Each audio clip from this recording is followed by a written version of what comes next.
Hey everybody, welcome to the Entrepreneur Experiment podcast with me, Gary Fox.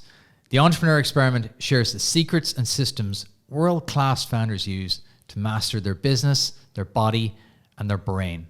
Today, I'm chatting to Andy Noonan, the founder of Big Grill Festival and Auld Flower Festival. He's an events and food entrepreneur based right here in Dublin, and it is a fascinating story. We talk about how the food business and festival business has changed after COVID. We chat about how do you make a festival? What are the first things you need to do? And how does a festival make money? Here's my chat with Andy Noonan, the founder of Big Grill and Auld Flower. Thanks to my partner, Square. Everything your business needs, like payments, point of sale, e-commerce, inventory management, chatting endlessly about the weather? Well, you're on your own there. Square. Everything your business needs. Almost. Visit square.com. If you're a regular listener of the pod, which I hope you are, you'll know I've been hosting the podcast from iconic offices for quite a while now, and things have gone really, really well. So well, in fact, that I'm now a member of iconic offices, working and recording from one of their spaces. This means I can vouch for the benefits it gives to any business. On that note, iconic offices have given me a number of exclusive complimentary day office trials for my audience. So try it out for yourself for the day. Bring your team. No catches. Simply go to the web link in the description and enter Gary23, so it's Gary23, to claim your complimentary office for a whole day.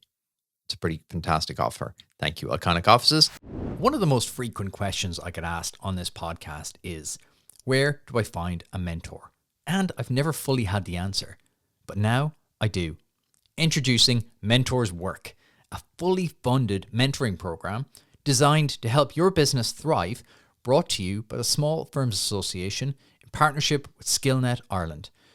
Imagine having a series of one-to-one individual mentoring sessions, along with upskilling workshops to network with your peers and learn from experts, as well as a bespoke business plan. And the best part, it's at no cost to you. Join over 2,000 Irish SMEs and see how the award-winning Mentors Work program can help your business to thrive. Places are limited though, so apply today at mentorswork.ie. Program is fully funded until the end of 2023, so get your application in now. Andy, welcome to the pod. How are we? Thanks for having me. Very good. We had a nice, relaxed breakfast to kick us off. We did. Tell us what you do. I am organizer, festival director, organizer, curator of the Big Grill, Barbecue and Food Festival, Auld Flower, Food and Drinks Festival, and Baste, soon to become Scorchio, which is a live fire catering and events business. That is the hardest question of the whole day. That's out of the way. It's always like... It's like you know what you do in your head, but then when you tell someone... Tell me a little bit about yourself. You're like, well, I'm a complex being. Like long, windy walks. Okay, you work in events, food, probably two of the hardest industries to work in. What possessed you? I don't know. I question my sanity regularly. So does my girlfriend. I've always been in events. I think when I was in school, kind of fourth, fifth year, I started DJing and running kind of nightclub events, quite unsuccessfully at that time. Always had a love for it. I don't know what it was. I just kind of had a draw to kind of events, clubs, things like that. Kind of ran through that in my 20s. Actually left school, started selling cars, which was, to be honest, great experience for me. What were you selling? Toyotas and Lexus, Murphy and Gunn, Rathgar. Really good dealership, really good kind of mentors and staff, and taught me how to sell properly. I was always probably good at it, but they really taught me how to sell, and things I learned there have stood to me, I think, today. I still remember one of the guys telling me what to do and telling me how to do things. So that stood to me really well. Kind of kept in the events. We're doing a lot of production and for other festivals and working with other people, and ended up running the Big Grill and starting the Big Grill in 2014, and that was nearly 10 years ago. I was just going to say, that's coming up on 10 years now. That's chunky, like. And there wasn't really many kind of food festivals like it in Dublin. There's one or two, and it was a very new concept, and God, even when I look back at what we did back then, I'm like, how do we get away with that? It was terrible looking back on it, but it's just kind of grown since. And what was the idea, like, to run a food festival in Ireland? Like, it's unusual. What was the genesis? Like, I'm always curious as to the first bit, right? The first, you're like, do you know what would be good? So because it's obviously a barbecue festival, it really kind of, the best way to describe it is it's like having a barbecue in your mate's house, you know, whether you're cooking burnt sausages or you're going all nerdy and cooking a brisket or something. It's that sense of occasion of standing around a grill with mates, having a drink, and it's that feeling that I wanted to take and put it in on a bigger scale. So I would always kind of throw barbecues in my house. So a bit like when we used to throw nightclub events or whatever, started throwing barbecues, and everyone kind of got really into them, and loads of people wanted to come to them, and it just kind of, something just clicked in my head and was like, we know how to run festivals, we know how to run big events, why am I not doing this? So that's kind of how it started, really. And how do you, like, I think events are really interesting because there's so many moving parts. We talked about it a bit over breakfast. What's the first step? Ooh, good question. I suppose an ongoing step that I never stops, a bit like probably yourself, is you're always looking for people to bring to the event. So you're always booking. So whether that's something that's 2 years down the line, 3 years down the line, or you're going to London or you're going to New York or somewhere like that to meet a chef eating his or her restaurant and you know, line them up for this year or for the next year. That's something that always happens. But I suppose probably the first official step is contacting the stakeholders, the guards, the council, the authorities, and just kind of saying, we're going again. You know, so what do you do? You're like, right, we need a venue. Like, how do you? Because I do a little bit of events, but they're all small. They're all like private dinners, private breakfasts for 8 to 16. Even that is challenging. Yeah. Oh, and you're right back to the email, John. Yeah, I know. But how do you pick a venue, and then how do you pick a venue that you're like, okay, we're going to probably sell 500 tickets, especially when it's the first time. How do you figure that out? Yeah, I suppose like depending on the event, I'd have a number in my head of where we want to get to capacity wise, and obviously that's the first. That sort of narrows it down venue-wise. Secondly, it's like things like location is obviously a big one. Access. We tend to do all our events city centre because they're food and drink events and they're lower ticket price, so it's kind of a bit easier for us to get people in and out. But suitability then, you know, like, you know, exits, things like that is kind of a first one. So safety at the start is, does it have enough exits? You know, are there enough? Can I fit 5,000 people in this field at any one time, and you know, is there enough exits to do that? So that's the next step, and then it's look, just your old gut feeling. Does it work? Does it feel right? I've walked loads of venues that other festivals are on and works great for them, but for me, I said I just don't feel like it works. You know, certain venues work for us. So how do you find the number between, say, 50 people and 5,000? Yeah, I mean, I tend to go big now on our events. We tend to, for me, people ask me that a bit, and I say it's almost a similar level of pain or similar similar. It's true, level. yeah. It is though, whether it's you know, something you're organising with your mates or whatever on a WhatsApp group, or whether it's a festival. It's like the same challenges pop up, same frustrations. Yes, slightly on a bigger scale, but I'm like, if you're going to do it for 500 people, why not do it for 5,000, you know? So you're right, though. It's just an ambition thing. I think in Ireland as well, we do need to have a bit more broader ambition because we're a small country. We tend to then think small as a result. So the big grill, talk to me about the first one, because the first one's always the cruncher. How did that come together? A lot of long hours, a lot of trying to sell it to people. It was a hard sell, I won't lie. It was a very hard sell. We got €0 and 0 cents in sponsorship.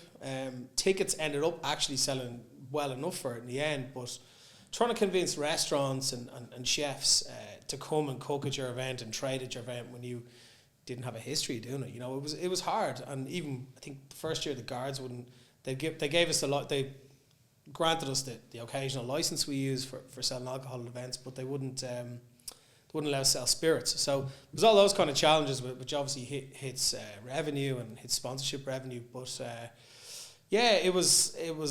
Where'd you do the first one? Herbert Park. So it's always been in Herbert Park. Always been in Herbert Park. Production levels were pretty bad looking back on it. A lot of white tents, not a lot of dressing. But you know what? It worked, and people had a good time, and we knew that, you know, we didn't get everything right on it. You know, we still don't get everything right on it, but we knew there was something there, and we saw the engagement, and we were doing things like cooking whole pigs and people standing around watching it. And it was those kind of moments when I was like, the people gathering around watching the pig coming out, people tasting it. I was like, that's what we did this for, you know. That's going back to the whole barbecue thing back in the garden at home. So yeah, it just snowballed from there really. And then 15, it really just took off, you know, with sponsors and everything. So when you say sponsors, what does that mean when you get sponsors involved in an event? Yeah, so like a lot of brand activations. So you know, pouring deals with certain distilleries, breweries. That means you'll only pour their exactly. alcohol, is it? Yeah, it might be a certain company's portfolio of whiskey or whatever it is, you know. You're dancing around the brands so well. Well, As a man who Jameson are a across. long-term partner, and they're with us since 2015, and they've been a fantastic partner, and we've a really good relationship with them, and they've been such a good partner for us. It's been brilliant. They've weaved into the event really well. I think it's interesting to break down the events industry, because I think we talked about this literally as we were coming in the door. People don't really understand.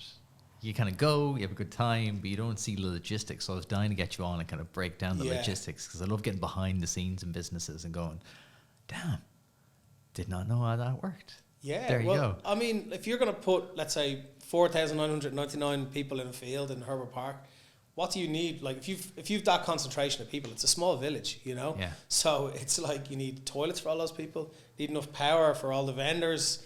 You know, you need enough security to make it safe. You know, you need 6, 7, 8 exits. You know, you need trackway on the grass, so you don't ruin the grass. Yeah. You need potable water. Where does that come from? You know, so the logistics are insane. You know. Was there anything on the first one where you're like, oh shit, did not realize we needed that? Not so much, because we had a bit of experience doing it. We definitely needed more vendors. But no, not so much actually on the first one, because we definitely had experience. I think the kitchen costs probably surprised us a little bit. So we kind of built a big prep kitchen for all the chefs to use, and lots of refrigeration. Okay. So refrigeration was probably one. Where do you store all that meat? Where do you store all that food? So we have a lot of refrigeration now, and it's all mobile. So we have to bring in 6, 7, 8 trailers, and then everyone else brings their own vans. So it's like, yeah, especially on a warm day. But even the logistics of getting all them there ahead of the schedule. It's like when you go to a concert or whatever, and you're like, you start to look back and you're like, my God, the amount of stuff they've put in. I go to a lot of MMA events, and you look at them often having to set up that day. Yeah. Because the setup costs only covered that day. Exactly. So very lucky, maybe it's especially in those kind of venues. But you forget that there's been something on probably the night before. Yeah. We kind of rock up and we're like, oh, this is great. But you forget, like last night, it was probably a band playing, and now there's like high-level mixed martial arts. Building a ring, building the lights, building the safety, you know, building, you know, all the medical stuff that needs to go into it. People forget 100%. The logistics of that. Yeah, it's insane. And even having medics on site, you know, it's like something people probably don't realise, you know, that there's a couple of ambulances always there. We never need to use them, thankfully. But you put 5,000 people in any. Exactly. You know, you're going to have to assume variables. that something can happen. You know. Yeah. So, but yeah, I think probably things like Auld Flower, when we just did that in March there. You know, it being a building, I think there might have been an assumption with people that we were walking into a venue, but the costs were actually probably a bit higher in terms of production and big grill. Where was that on? That was in the old wholesale fruit, veg and flower market off Capel Street. So yes. Incredible venue. People will know it. It's an incredible location. Like an emotional experience being able to do an event in there, you know. I used to buy veg in there. My parents used to do business in there, and it was just amazing to be in there, you know. But again, until it's kind of ready to be opened, it's you know, there's a lot has to go into it to get it ready. You know? So when you went into it day one, what was in there? Nothing. A couple of dead pigeons.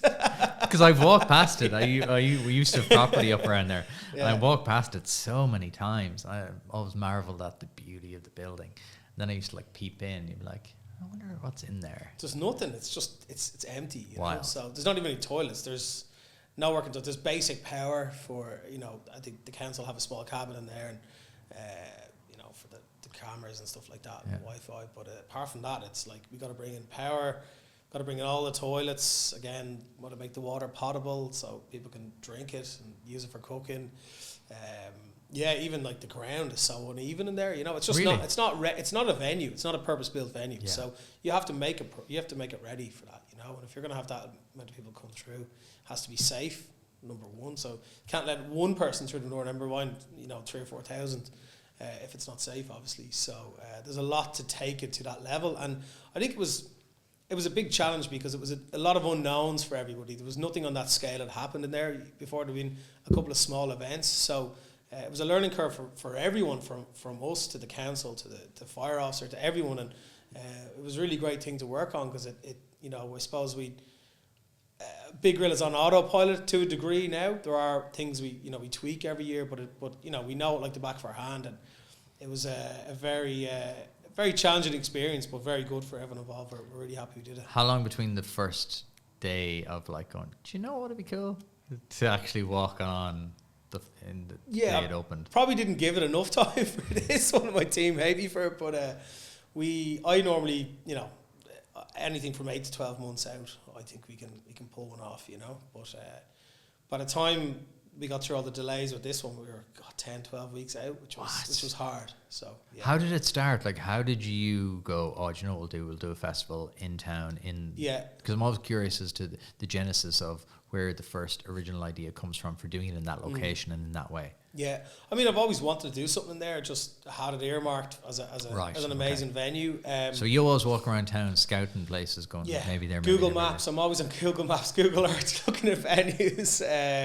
I get in my Jeep and drive places and just look at stuff. I'm always doing that. I'm always thinking about those, and things pop up and I think in my head, that something would work in there. So, but that venue, I think, loads of event promoters, whether it's food or music or whatever, have had their eye on that venue for a long time. We were lucky to get the opportunity to do it as part of the St. Patrick's Festival week. We know one or two of the guys in there, and we kind of talked about it, and we just kind of made it happen. Albeit very late in the day, but. And what was the idea behind it? What did you have in mind when you started it? Food and drink festival. It used to be a market, and we all want to see it open as a kind of day-to-day market. We all look forward to the day that finally happens. But I wanted to do something that represented a sort of modern Irish food culture. And what I mean by that is, I think around Patrick's Week, there's a lot of folks on Temple Bar and stout and stews and the kind of cliched Irish stuff. Whereas I was like, no, let's actually see who, like, all the different cultures, what they're cooking here, and that's what we wanted to put on a pedestal. So Filipino Irish, Chinese Irish, etc. So even African Irish food, like we wanted to show people this is actually what's happening with food now. And we had loads of tourists there who had a great time and ate a lot of food. So it was great to be able to show them what's actually really going on. Because I think I was in New York recently, and even being over there and eating incredible restaurants, you really realise the standard we have here in terms of cooking and produce. And especially with beef and dairy, and we wanted to be able to go, it's not all about what you see in Temple Bar. Step out of that zone, come down here, and I think that's what kind of everyone wanted with it. And even that with our events, we always bring craft breweries in because we think it's really important to have those guys represented at events as well, because they don't really get a shot at festivals. They're always bought out by the big breweries. And they've exploded.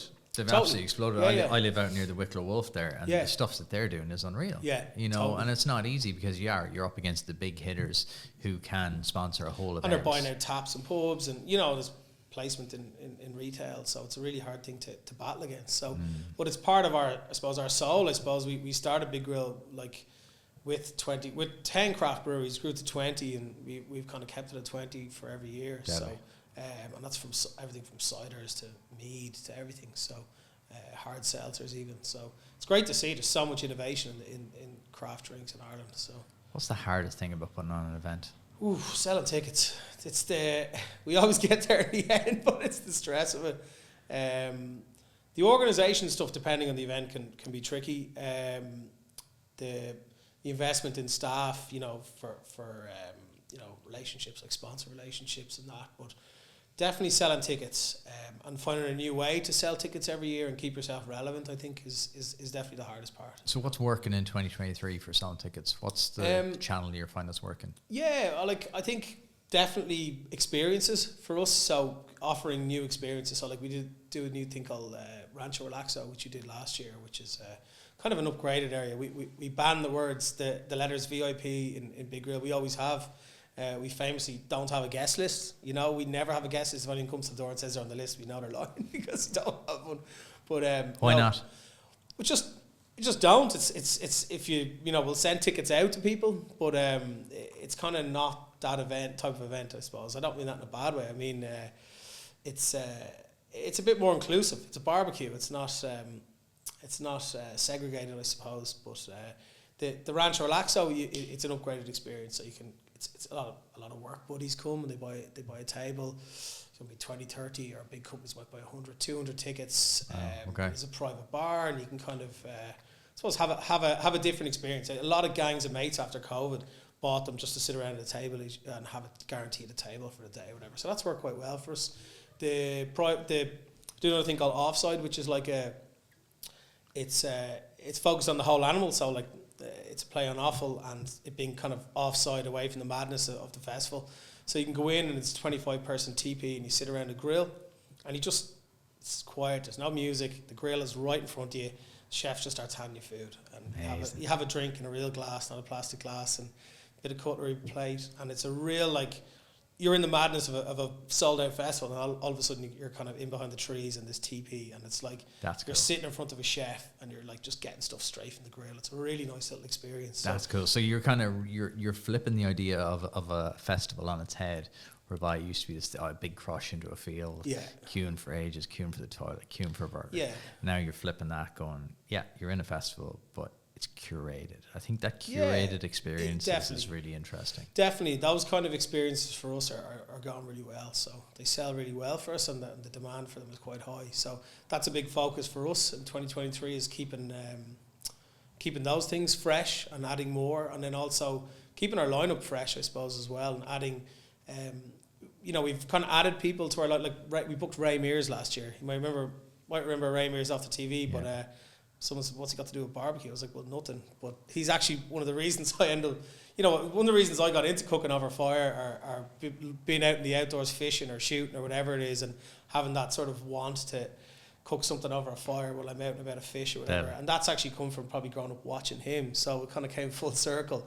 But I think we've started booking people like that for our events, and they're not just kind of nerdy barbecue chefs, So we've a good spread now, and I think it's a bit more appealing. So we really work hard on trying to keep our lineup fresh, What you mentioned COVID there, what, if anything, has changed in the event space? Because obviously events and experiences were hammered. Right? Absolutely. What has changed? Yeah, I think people buy tickets later. That's whether it's a 250, 300 quid ticket. I think a lot of people buy tickets later now. Secondly, people look for more of an experience in our experience. I think people want more. They're willing to pay a bit more for the right experience. I think definitely people aren't willing to go to as many things in a year, and they go to the right things, So we're probably lucky that we're in the city centre and you don't have to travel down the country and camp and, deal with mud and things like that. You can kind of get in, get out if you want, or you can pick a different day to go if you haven't decided yet, or you can go down with the kids, meet people, have a beer, they can go to the kids area, they can go home and you can kind of tick a lot of boxes. And I think that's really worked for us since COVID. I think that's helped us really bounce back. I know, talking to different people in the music industry, agents and stuff I know around Europe and the world would be saying that a lot of music festivals are struggling, camping ones in the UK and around Europe. So some are doing quite well here, but I think people... Why do you think that is? I personally, I don't know if this is true or not, but I personally think people got out of that habit of going down and camping like that and being away for those 3 or 4 days. I think people like convenience with festivals now a bit more, or comfort. Convenience and comfort are two things I think they really like. It's a big one. Yeah. Yeah, and it's an age thing too. I think that, you kind of have your 18 to 25 maybe that are willing to do the 3 days, and now everyone else has just got a little bit more comfortable. Yeah, You know, yeah, they're- definitely. Is there nervousness still about events, or have people kind of No, gone I mean, past it? we were worried about that last summer because, you know, even when we launched in May, it was still a bit Yeah. up in the air, and we were like, it's something, and there was all, like, you could hear things in the news, and you'd be like, oh, Exactly this time are they gonna last put- year. exactly Yeah. this You, time. and you feel it feels like a Yeah. long time ago, but literally this time last year, Yeah. I remember I was booked to do an event early June, and I remember thinking, oh, wonder what that'll be like. I wonder if there'll be many people there. Like, we feel it's a long time ago, but it's literally only a year. Totally. So you were ramping up for the big grill this Yeah, time and we last were all year. in then. We were going ahead, and you know, we were kind of, there was no looking back then. You know, whereas the year before we were like, oh, will we, won't we, will we, won't we? But we were committed. We launched mid-May, and we were gone. We were done. You know, so that was definitely nervousness there. But we had our busiest year ever. Wow. So I think you know, people were think crying that out last people year. were just Yeah. so eager to go out and do stuff. You know. I think there was just a real want for stuff to come back, you know. We personally went to loads of stuff. Even Yeah. drove to a lot of festivals just to be back at them. But the you know, novelty of just going back again. But now you're seeing people, all right, got that out of their system now, and now you think Yeah. it's starting to find its level. I think so. Yeah, I think so. I think there's maybe music world, you know, maybe not as much in Ireland, but it's oversaturated, you know. UK and around Europe, there's a lot of stuff. There is a lot on. of festivals. A lot of stuff. There's on. a lot of festivals on. So, and a lot of them, the music stuff, there's a lot of the same lineups, you know. So, yeah. Well, they all do the circuit, don't they? They They do. all kind of Yeah, bounce and around Europe for like 5-6 weeks and then Definitely. hit it. Yeah, and I still think the food and drink area is really growing. So, kind of confident we're not going to get stuck with that, you know. So, the Auld Flower, what were the kind of biggest lessons from that? Because that was your first time doing that one. What were the big lessons there? Longer lead-in time. Yeah, I don't. It was tight. It was really tight pulling it off. That was a big one. What else? I think that's probably the biggest one. Is timing. Just whether you can pull it off or not. It's just having that extra bit of time for the marketing to breathe. You know, you're kind of trying to push a lot of stuff out in a short period of time. You know, and sometimes it takes a while for your staff and yourself to kind of, you know, develop the brand and understand it and see the angles, you know, whereas when you do something in such a short period of time, you don't see those angles. And that was the biggest thing for me. I missed things that I wouldn't normally miss, you know, personally, even with it. And I'd never do something in such a short period of time again. I know we can do them, and I know we have the audience to do them, to sell to, but and even with partners and sponsors, it's a lot of people wanted to get involved, and once we had decent turnout in terms of partners, if we had a longer time, it would have been even better again. So I think that's the biggest lesson for me. It was I probably being eager on it. I just had to do it, but I'm glad we did it in the end because it worked out in the end. So yeah. It's one of those things. I literally had that debate with someone a few weeks ago.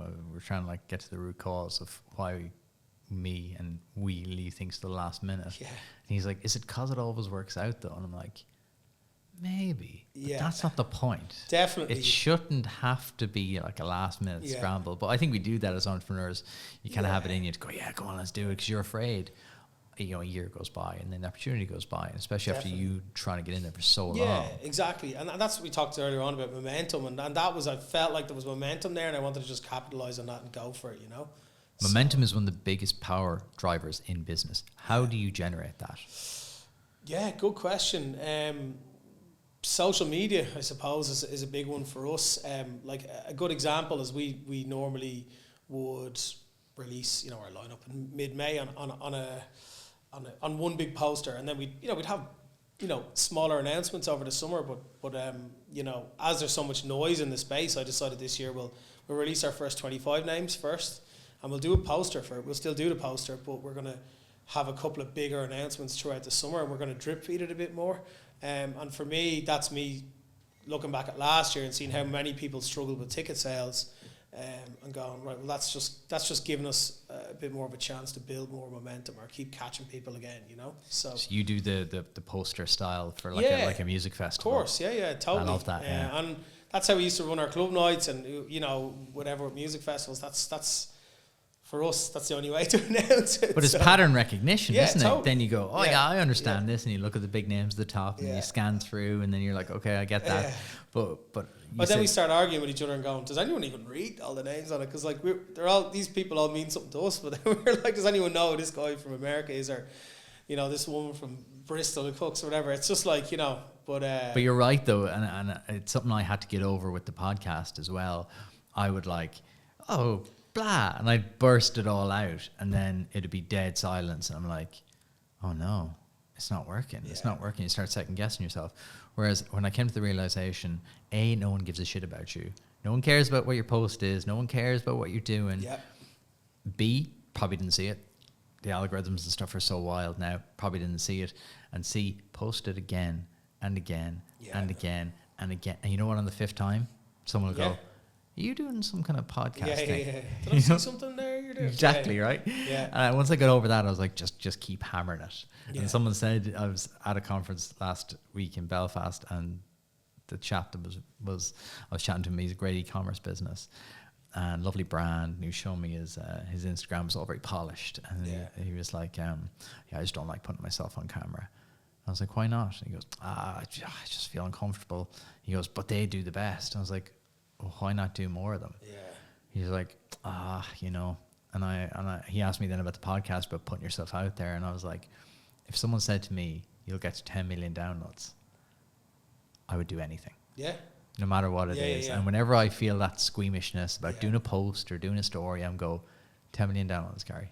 Yeah. What definitely. would you do to get there? Would this be something you'd second guess? No, it wouldn't. Yeah. And on we go. Yeah. And just that trick, I just tricked myself into not you thinking have to, about it. big time. And it's funny we talk about social, like that's when we started doing Big Grill, like we'd you put up a picture of a lamb cooking or something, and it would go bananas on Instagram, and like you could see the correlation ticket sales, just simple stuff like that. Wow. And now it's like back 2014, 15, 16. Yeah, even 17-ish, 18, and then now it's like, people have seen that a million times, and like our big focus is now is Reels and TikTok. Do you know what I mean? To try and grow our audience, and we've had to completely change our strategy, even since last year. And that's something I really, really find hard to keep up with. You have to like keep trying to think outside the box with it. And grand, there's selly stuff you post every so often, but there's trying to get in front of people on social now is just getting harder and harder. So on Instagram is the big winner for us. That's where we. Is it still flying? Yeah, it is.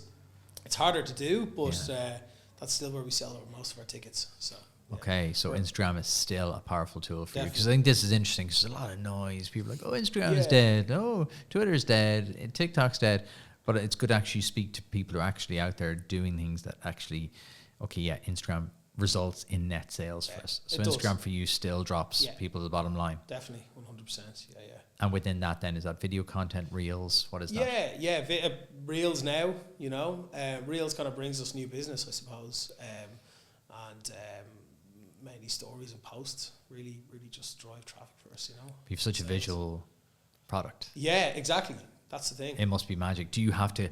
But I suppose for you, do you have to capture so much in those few days to Definitely. then? That nearly has to do you a year, right? Yeah, totally. And we invested in sort of better videos. I suppose last year we pulled a load of content out of that. So we've a load of ammo this year. So we've definitely gotten better at investing in professional content. But a big thing at Auld Flower is we actually had a team just going around with phones and doing reels for Instagram and TikTok, and that's going to be our big focus this year. We'll still do the professional stuff, do the interviews of the chefs and the highlights videos and the partner videos and all that, but we're going to have a team of people going around doing reels. It's for big bad dangerous world of TikTok. So, I love that. Yeah, I think that's a big one. The non-curated. Yeah, people totally. Are suddenly now used to rough, raw, ready, honest. Totally. And if let's say there's a chef cooking something or getting stuck into something, the beauty of the Big Grill is you can go up and talk to the chefs, see what, if you're into cooking, you can ask them about how they're cooking, what type of wood they're using, why they set the fire up this way, and that's a huge part of Big Grill. That's what people like about it, and if you can go up with your phone and do that, or someone else is going up and teaching you something in 10 or 15 seconds, like that's really important. Are people looking for experiences to capture themselves? Is that what people are looking for when they go to festivals? Definitely, yeah, definitely. I think there's the Instagram moment of being at a festival. I think that's a huge factor in events now, is being seen there and posting about being there. So we've definitely noticed that. And do you try to curate that for them, so to make it easy? No, we don't actually. No, I mean, there's definitely things we do with our setups around cooking, but it's not curated for Instagram. We were doing that since day one, I suppose. So it's kind of just that it is quite Instagrammable. Yeah, it's just native to it. It just is interesting. Yeah, exactly. Yeah. It's different. You don't see a cage with chickens hanging over a fire every weekend, do you? Or like a whole cow being cooked or whatever. So that's the vegans must love you. No, I definitely don't. Do you get any hate? No, we don't actually. No, and we always have vegan dishes, and we do get a lot of emails saying, "Oh, I'm going with a gang of mates, I'm vegan or veggie." And we're like, "Yeah, there's a couple of options for you," and we're growing that every year, and it is important to grow. We cook a lot of veg over fire, and it's just as important to us as meat. So, it actually works. We talked earlier about changing tastes of people, fitness, alcohol. Meat, it all evolves, and like you said a couple of seconds ago, you have to evolve. You have to be moving your offering with the market. You can't just keep saying. I used to do this audio only. It used to just be me sitting in my bedroom. Well, there you go. And now here we are. You have to, because otherwise things move so fast. Totally. Over COVID, everything just shifted so quickly that I was like, if I just keep doing audio, we're dead here.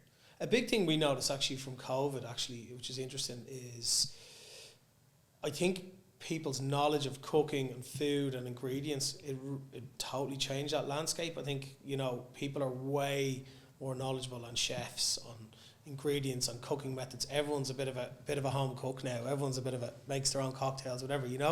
It definitely got people into it more. And we have a thing where when we started Big Grill, we would have only had a handful of Irish restaurants that were we could get to cook over fire. Some didn't even cook over fire. That's the criteria for coming to the Big Grill.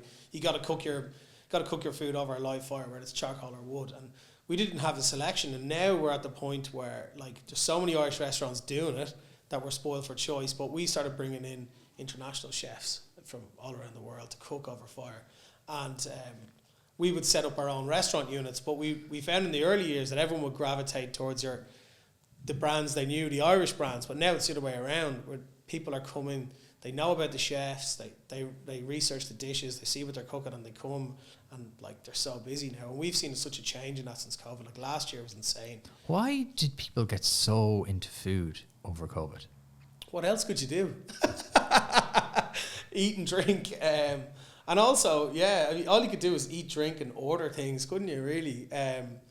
And then if you worked in food, you had a bit of a pass to drive around to your business or whatever, deliver food. So anything to get out of the house. Anything to get out of the house. I was delighted to go in and out of the yard or the office every day. It's phenomenal. Instagram, because obviously Instagram is your window to the world during COVID. Everybody was cooking. Everyone was making sourdough. Or what was the other one? Banana bread. Banana bread, yeah. But the amount of, I noticed on my timeline anyway, the amount of people properly smoking meat and buying smokers and getting into barbecue. And I answer me this: what is the deal with these big green eggs? I have another brand of one, a Kamado. I'm not the biggest fan of them. I don't like. I'm probably a bit more nerdy on my cookers or whatever. I've loads of different ones, but listen, they're great because you can grill or you can smoke, or you can kind of smoke roast, which is I suppose cooking with the lid down at a higher temperature, so you can do your. They're serious money. Serious money, serious money. But there's other things out there that are way cheaper. You can do the same thing on. So go on, give us the inside scoop. Weber kettles. I mean, Weber kettles. Weber kettles. They're the OG, So it's. I started out in one. I still to this day cook on one. I love them, and I have commercial smokers, and I cooked in all sorts of stuff, and I still love cooking on a Weber. Don't get me wrong, the eggs are great. I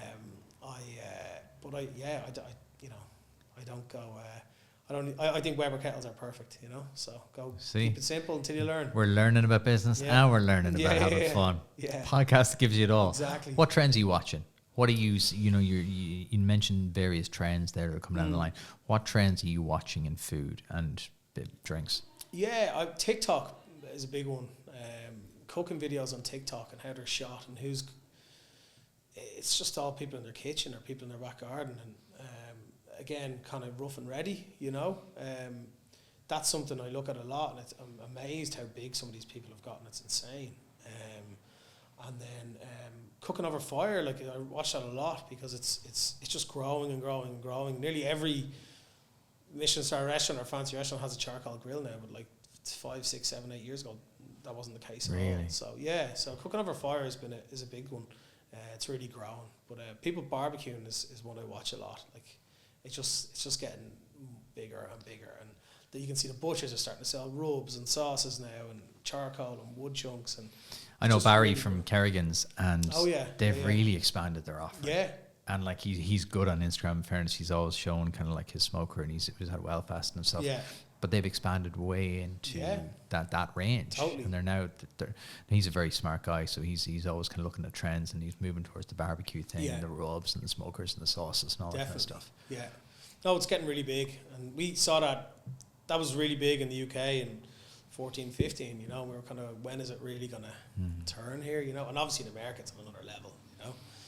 So it's like a sport over there. It eventually comes, right? It's just how quickly do trends arrive, and how fast do they get here is the key. Not to be too early, not to be too late. Yeah, I don't even think it's a fad or anything as well. I think it's here to stay. I think people, as people get more adventurous, and I think COVID really did that. It got people more adventurous with cooking, and my motto is kind of eat better quality meat less often. That's kind of how I do it now, and I think a lot of people are similar. Things like Wagyu, the rise in things like imported steaks. Like, listen, I personally have no problem saying I really think we've the best beef in the world here. But the market for like Wagyu, A5 Wagyu, and Umi steaks and kind of USDA stuff, imported stuff, is getting really big as well. So that's a very interesting one. Nice once in a while for me, but still prefer the Irish steak. It's amazing about when you do travel. You do suddenly kind of go, wow, food at home is unreal. Like you do, and it's not like, oh, everything's better at home. Barry's tea, blah, blah, blah. It's not to be an Irish paddywhacker, but it is incredible. Like the quality of food you get here is spectacular. I do think we do become a little kind of complacent maybe about that. Totally. The level of cooking and the value versus somewhere like London or New York. London's not bad value, I think, to eat well, but New York, bar the kind of the street foody stuff, the smash burgers, the pizza slice, they do that stuff incredibly well. It's so cheap, but the middle ground stuff over there is very expensive for what it is. And you have places here like Locks, Bastable, those kind of places cooking at an insane level. For me, I'm like, it wipes the floor with these guys. We talked about it during breakfast. The kind of restaurant and the hospitality trade as a whole after COVID is in a strange place. Yeah. We walked down through Dublin, and like places are opening and closing so fast you don't even realise where they open at all. Yeah. What is the market like from your perspective right now? What is the hospitality and restaurant market like in Dublin right now?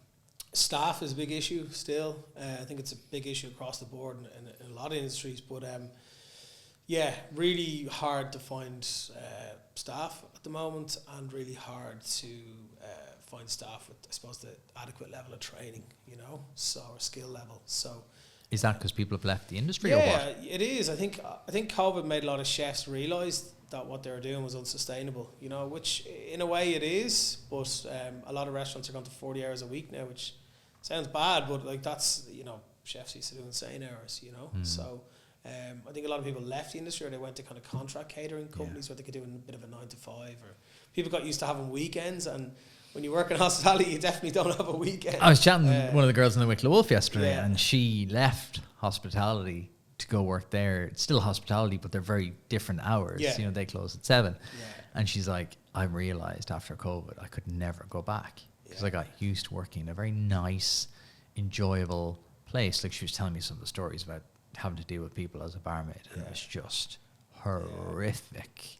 So like, it is a good trend that people are now finding that balance. How do restaurants cope though? Because again, we talked about, Mondays and Fridays in the city being ghost town. Like you can see it here on a Friday, it's dead in here. Yeah, the lunch trade is definitely a problem, I think, for a lot of places. Our offices in Rathmines, and the lunch trade there is pretty up and down. We're there a year, and I can see the difference. Places opening and closing. Rathmines is a pretty happening place, in fairness. It's a funny one. It's just some places do well there, but a lot of places don't last there. It's sort of transitional space, I think. I think the lunch trade is a killer, because anyone that relied on lunch is finding it difficult. And also Thursday's the new Friday, isn't it? So we found out the festival, Thursday's the busiest day. Really? Yeah, out of the weekdays, it used to be Friday. Yeah. Obviously Saturday's the busiest day, but it was always like Thursday, right, then it's Friday, then it's Saturday.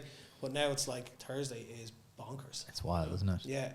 How are restaurants going to cope with that though? How are because is it reduced hours? Is it reduced offerings? What is it?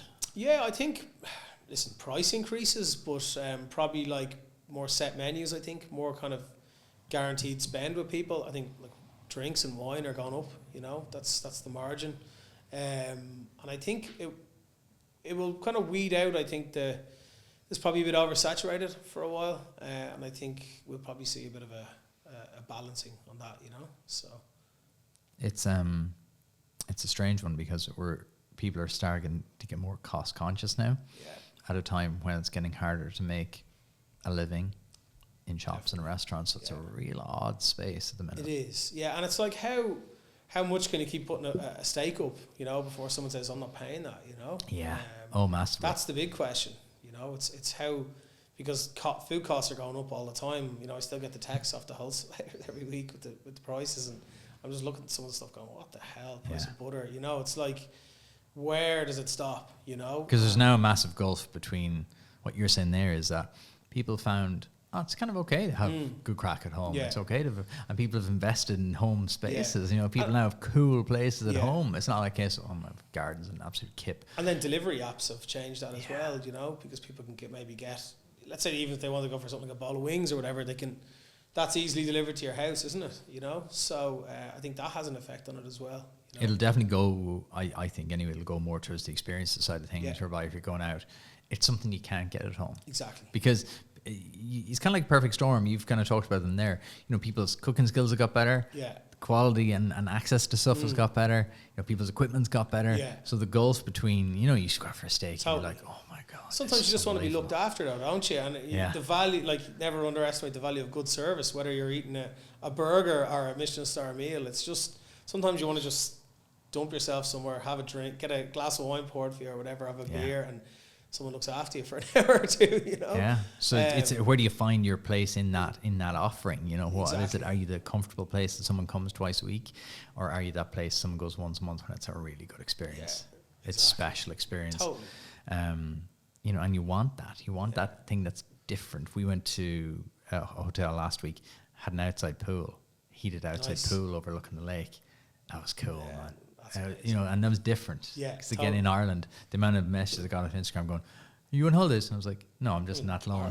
And it's cool because we didn't have that for so long. Totally. We didn't have really, really cool experiences for so long. No, definitely not. So I really do think it's a huge growth area, So what's next for you? What's next on the agenda in terms of what's next up, and then following that is what new ideas you got bubbling? So we had Baste during COVID, which was our kind of catering business, and that morphed into a yard during COVID where we took on an old car showroom on Clonbrassil Street, dumped the barbecue trailer in there, opened it up. So we just started smoking meat, opened the doors, and it grew into having like a wine bar and a coffee shop and with iced coffee and a barbecue shop selling all the rubs, charcoal sauces.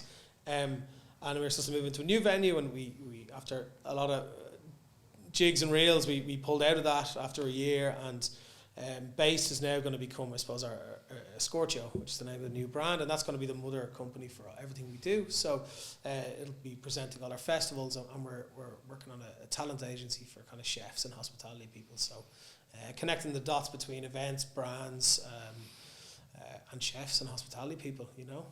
That's a good idea. Yeah. I mean, we're doing it all the time. I'm booking chefs from America all the time, and to have relationships with a lot of agents in the US and UK, and we're doing this stuff anyway. And I'm always getting calls off a brand or someone going, "Have you got a chef for this?" Or "There's a private dinner up here for someone. Can you send me someone?" And I'm just, you know, so we're kind of bringing all that together.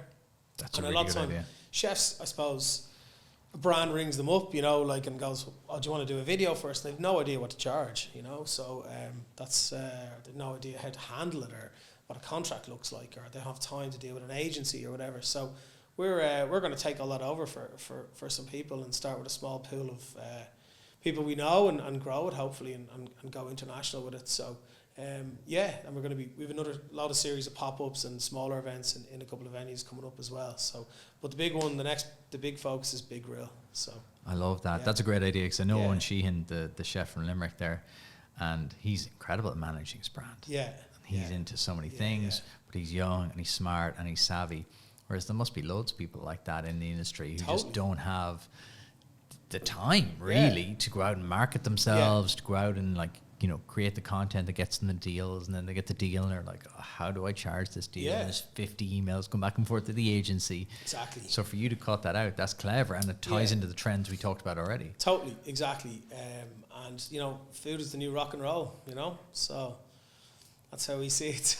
That's the new Scorchio tagline, is it? Maybe not, but we're that's, you know, that's what we feel with our events as well. You know, it's just getting bigger and bigger, and chefs are becoming bigger and bigger stars. You know, so I just feel it's a good time to move into it. And you were looking at a venue. Is that something you want to move into? Do you want a permanent place, or is that something you've kind of shelved? I suppose we're eternally on the hunt for a hospitality venue. What are you after, just in case anyone listening who might have something? It's a licensed premises, so a pub, essentially, with you know, we can bring a really good food element in it, cooking over fire, and have a bit of space as for a venue. Where? On the periphery of Dublin. In Dublin or on the periphery, yeah. So an hour-ish from Dublin. Okay. Either side of Dublin, and are in Dublin. So yeah. Nice. Looking for a long time. Nearly had one, but as I told you about earlier, but that didn't work out. So we're still on the hunt. So. You never know who's listening. There might be something interesting. Hopefully so. Yeah. What is kind of next for you then? Big Grill is coming up. Is there any other projects that you're kind of going, "Oh, I'd love to get my teeth into that"? Like, how many festivals do you reckon you can do in a year? Yeah, I mean, 3 to 4 is probably our capacity at the moment with our team. So we have a couple of different dates earmarked. We have another one we're hopefully going to be able to announce in September. We're working hard on at the moment. So if that comes off, we'll be very happy. So Auld Flower will be back again next year, and we'll have news on that in the coming months. But yeah, we're you know, honing Big Grill and the kind of the corporate hospitality side and the kind of higher level experience side as well. So you've probably developed a number of key partnerships now from having Big Grill and having Auld Flower. I mean, we both work with Square. Exactly. You know, how important is that to the business? To working with big, kind of good partners. Really important, especially a partner like Square, someone who solves a problem. You know, like you can sell, you know, do a deal with someone and sell a, you know, a rum brand on a bar or whatever, and that's fine. But like a partner that solves a problem for you is really important. Someone like Square has done that for us, where we had the really annoying festival currency smokings with paper tokens, and I really wanted to move away from that for a long time, but I wasn't happy with a system to do that. So you do Square in the restaurants and stuff. So once we found that, it ticked the box for us. It actually solves a problem for us. They're a payment provider, so they handle all the payments for the event. So I think it's really important to have partners who actually provide value for your attendees, and it's not just a brand activation. You know, for us, when we bring someone in, it has to solve a problem, it has to provide value for everyone, and they have to provide a bit of an experience. So that's how we see our partnerships. Nice. Life's too short. We talked about life's too short not to work with great people. Like, because it's as you said, go back to the original point. It's as easy to sell 5 tickets as it is 5,000. It's as easy to work with a great person as it is. It's 10 times harder to work with a person who's just going to be an absolute nightmare. Totally. Is cash dead? Nearly. Yeah. I mean, it's very minimal now. It's pretty much. I mean, we're essentially cashless now. So, I think that was coming, but COVID just really accelerated that. I can't remember the last time I carried cash. Yeah. No, it is, like, you know. So, Unless you're getting a plumber, and then it's like you Yeah, ring them up and they're like, "Oh, very busy, cash job tomorrow." And you can understand hospitality, particularly in places like the US. Like, you know, it's tips, it's all cash there. I can see that being a difficult transition. There is a bit of a grey economy there, whereby people have Yeah. been getting kind of cashed under the table for More so so long. than here, I think. I think here everyone's just happy tapping away, you know. So whereas over there, it's like it's all cash. It's crazy. A lot of places are cash only as well. So we'd Really? gone over eating over there. We'd have to go out and go to an ATM to get cash out to pay for our meal, you know. So Still, even yeah, now, even still after a lot COVID. of places. Yeah, in New York, as of a few weeks ago. It's funny when you go to the cash only. States and you have the dollars and you're like, "Oh, this is so filthy." Yeah, It's I know. weird. There's a couple of things I kept Yeah. after COVID. One was sanitizing my hands, and the second one is I never carry cash. Yeah. Never. I just Yeah. never have it on me now because Apple Pay. Same. I Ding, got one of ding, ding, ding. The magic, Yeah. magic money. You swear you're not Totally. spending it. Yeah, yeah. But just so much easier. Yeah, it is. It is. It makes a lot of sense. And especially for someone like yourself, you know, if you back in the day, I remember you worked in a phone shop. Used to be a big bag of cash at the end of the day. It makes it so dangerous. Yeah, well, it's at the events. It's much better because you're you know, it's much safer, and it's a lot easier, you know. So it makes a lot of sense for us, you know. So for people that want to go to the big grill, when is it on? Where can we get tickets? 17th to 20th of August, Herbert Park, Ballsbridge, and it's biggrillfestival.com. Right, you are my guinea pig. Speaking of animals and all things like that, you are my guinea pig for the first ever quickfire round. Oh, first ever! Wow. First okay, ever. Go for it. Are you ready for the quick Yes, fire round? go ahead. Okay. What book? This is another question I ask everybody. So this is new, but the next ones are. Yeah. What book could you recommend every entrepreneur read? Ooh, Setting the Table by Danny Mayer. Oh, I read it. It's great. Yeah, brilliant. I think whether you work in hospitality or not, it's a great lesson in learning how to deal with people. Yeah, really, really All good. types of customers and suppliers and everything. I think it's And he's a fascinating entrepreneur. He's gone on and built Amazing. so many massive brands. amazing. The relationships piece, that's one I Yes. got. Yeah. He made so many relationships just by making, you know, having the table, having the regulars, power brokers, Yeah. building relationships over time. And like Class that book. thing we talked about earlier on, like sometimes you want to just go and sit down and have someone look after you, and that's what he's very good at, and that's what's been successful for him, and that's the It's important. called, say the name of it again. Setting the Table by Danny Mayer. Brilliant. Yeah. If you wrote a book, what would the title be? Do the do. Do the do. Yeah.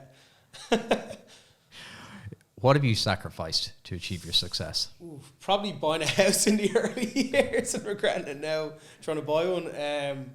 But honestly, probably missing out on a lot of social. I think everyone probably says this, but missing out on social occasions, or missing birthdays, or missing, 21sts or 40th, whatever it is.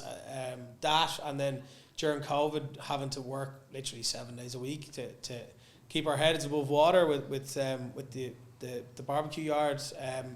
Not seeing my son much at all during that time. That was a hard one, So that taught me a lesson. Now I'm pretty strict on Lisa, my partner, works in the business now with me and kind of keeps the ship running more so than me. We make a rule that we just forget about work and we go home, and we make sure that we spend proper time. I spend proper time with him and have my days off with him, and that was a lesson in a few months of literally barely being home. I said I'm never doing this again. So, Nice. Yeah. Certain good things come out of Yeah, COVID. defo. What would you do if I give you 10 million euro today? Probably invest in a multi-use venue and commercial property. Very sensible. Yeah. No Lambo. Yeah. If you weren't an entrepreneur, what would you be doing? Probably in sales still, I'd say, yeah. Okay. I'm going to give you €1 million today. You can only invest it in one company. What company is it? It's a good question. I'd probably play it pretty safe, someone like Apple. Yeah. Boring, but sensible. Yeah. What is something that people would be surprised to know about you? Oof. I like to shoot and catch my dinner. Okay, yeah, it kind of makes sense. I can get there. Yeah. Okay. Yeah. All right, Joe Rogan. What thing do you strongly believe that other people would disagree with or find strange? Probably going back to what I just said, shooting or catching a dinner. I don't particularly like the act of like shooting a rabbit or catching a fish and preparing it for a table or whatever, but I actually think it's very important. I think if you eat meat, you have to understand where it comes from and you have to respect it. And for me, that's something that people don't like. But I think, you know, especially where we're going with food supply and genetically modified products and meat and like terrible quality meat in other countries, I think like to be able to eat a wild animal, you know, and a very small amount of those in a year, I think is actually really important. I think it's very important. It's something I want my son to learn, and I think it's really important for him to understand where his food comes from. And I think you respect it way more, and it goes back to what we do with barbecue. You use the whole animal. If you're going to bring an animal to that point to eat it, you have to use all of it. And I think that's quite important. That's really interesting. I think the food supply thing really over COVID showed us just how fragile that is, and we do need to be a bit more self-sufficient. Yeah. If you could have anyone as a co-founder, who would you want? I'd probably go Danny Meyer. Yeah. Just, definitely. Don't even need to think about that one, actually. Nice. Yeah. And what is your one final sentence of advice to every entrepreneur out there? Keep going. Do the basics well, and the rest will follow. Andy, thank you so much. One last time, give us where people can reach you or learn more about what you do. Yeah, biggrillfestival.com. Andy, an absolute pleasure. Thank you so much. Thanks for having me. Pleasure. Cheers. I hope you enjoyed today's episode. Wherever you're listening, whether it's Spotify, YouTube, or Apple, click that subscribe button, and I will see you back here next week for a brand new podcast.